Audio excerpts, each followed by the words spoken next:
નારદજી કહે માં તો બધાને મળે, પણ ભાગશાળી હોય ને એને સિંહણ મળે. માં તો કૂતરીના ગલુડિયા નહીં મળે, કૂતરીના ગલુડિયા નહીં માં જ મળી હોય. એક ભૂનડીના દીકરાઓ એને માં જ મળી હોય, પણ ભાગશાળી હોય કોણ? જે સિંહણના પેટે જન્મે. કેમ? સિંહના દીકરાઓ છે. માની કિંમત હોય. તમે કોના પેટે જન્મો છો? પાંદડા તો બોરડી નહીં આવે અને તુલસી નહીં આવે, પણ ભાગશાળી છે એ પાંદડા જેને તુલસીની ડાળે વળગવા મળ્યું. ભાગશાળા છે એ પાંદડા. ઘાસ તો 70 જાતના ખેતરના શેઢે ઉગે, પણ ડાભ ઉગે. ભાગશાળી છે ડાભનું ઘાસ, કે જ્યારે પિતૃઓને મોક્ષ આપવો હોય તો એ ડાભની પૂળી હાથમાં હોય. હા, અને એ ડાભની અંદર બ્રાહ્મણ ચાંદલો કરાવે. હા, ઘાસ તો 70 જાતના ઉગે, પણ ભાગશાળી. એટલા માટે જન્મ માં તો બધાને મળે ભગવાન, પણ સારી માં મળવી, સારી નાત મળવી, સારું ઘર મળવું એ તો પૂર્વની કમાણી હોય તો સારી માં મળે. પૂર્વનું પુણ્ય હોય તો સારું ઘર મળે. પૂર્વનું કંઈક બાકી રહી ગયું હોય તો સારી જગ્યાએ જવા આવવા મળે. અને એટલા માટે નારદજીએ કીધું હું ભાગશાળી હતો.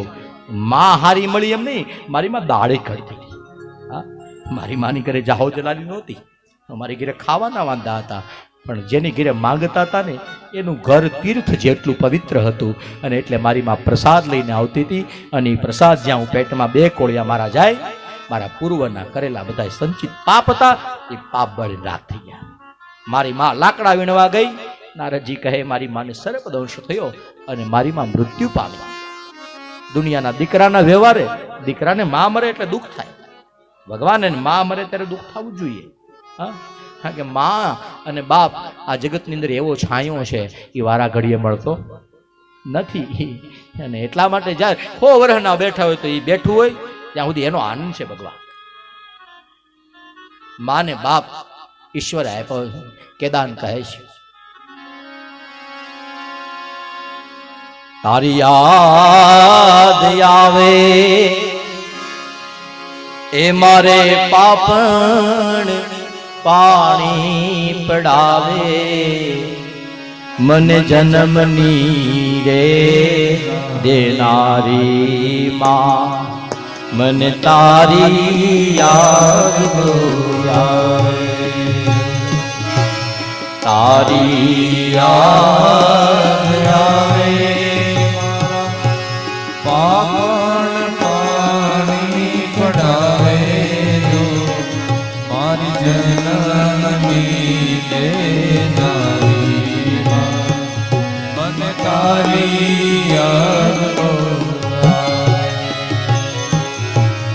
કેદાન કે જગ આખું ભૂમો મારી માની તોલે કોઈ ન આવે, મારા જન્મની રે દેનારી માં, મને તારી યાદ બહુ આવે, મારા જન્મની દેનારી માં, મને તારી યાદ બહુ આવે, મને જન્મની દેનારી માં, મને તારી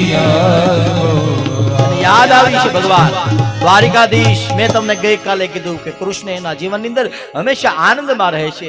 એ કૃષ્ણને એક દી આંસુ આવ્યા. જે દિવસે વૃંદાવનની દ્રષ્ટિ કરી અને મથુરાની અંદર દ્રષ્ટિ કરીને પોતાની થાળીમાં માખણનો પિંડો જોયો ને, મા યશોદા યાદ આવી ગઈ કૃષ્ણને. દ્વારિકાધીશના જીવનની અંદર 2 વખત રીડા. એક વખત મા યશોદા યાદ આવી ત્યારે મથુરાના ઝરૂખે ઊભા વૃંદાવનની વાટે આંખની અંદરથી 2 આંસુડા પડી ગયા. એક વખત બીજી વખત રીડા જ્યારે દીન સુદામાને દ્વારિકાના દેવળેથી ઉતરી અને દ્વારિકાધીશે બધ ભરી ત્યારે ભાગવતકાર લખે પુષ્કરે ક્ષણ સુદામાને જ્યાં વાહામાં બધ ભરીને માથે હાથ ફેર્યો અને સુદામાની ધોતી, સુદામાનો વાહો, સુદામાનું શરીર, સુદામાની પરિસ્થિતિ, સુદામાની આંખ, સુદામાની દીનતા જોઈ દ્વારિકાધીશની આંખમાંથી 2 આંસુ પડ્યા. ભાગવતકાર કહે આંસુ નથી પડ્યા, પણ દ્વારિકાના નાથે પોતાના આંસુ વડે સુદામાના વાહને અભિષેક કરી અને હાથ ફેરવ્યો કે હું સુદામા તારા જીવનનો થાક ઉતારું છું. અને ભગવાન થાક 2 જગ્યાએ ઉતરે.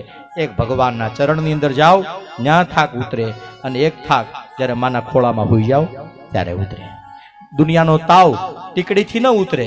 ત્યારે જો કોઈ માં હોય, ફાટલો હાડી હોય, એ ફાટલા હાડલાનો પાલવ લઈ અને પોતાના બાળક ભગવાન ખેતરની ત્રણ ગામના તરભેટે ખેતરની અંદર મજૂરની બાય લઈ પોતાના છોકરાને પેટમાં રાખી પોતાના ખોળામાં રાખી અને હાથ ફેરવતી હોય દુનિયાનું નકર ત્રણ ગામના તરભેટે બાળકને કેટલી બીક લાગવી જોઈએ પણ બીક ન લાગે સૂઈ જાય શા માટે સૂઈ જાય કારણ કે બાળકને ભરોસો છે કે મારી માથે મારી માના પાલવનો છાંયો છે પાલવનો છાંયો છે અને જેને જેને માના પાલવનો છાંયો મળ્યો છે નારદજી કહે છે કે લૌકિક વ્યવહારે તો મને દુઃખ થયું મને રડવું આવ્યું માં મરી ગઈ પણ પછી અલૌકિક આનંદ કરવાનો હતો તો પછી માં તો મરવાની છે એટલે એના પ્રેમને યાદ કરીને આગળ વધ્યો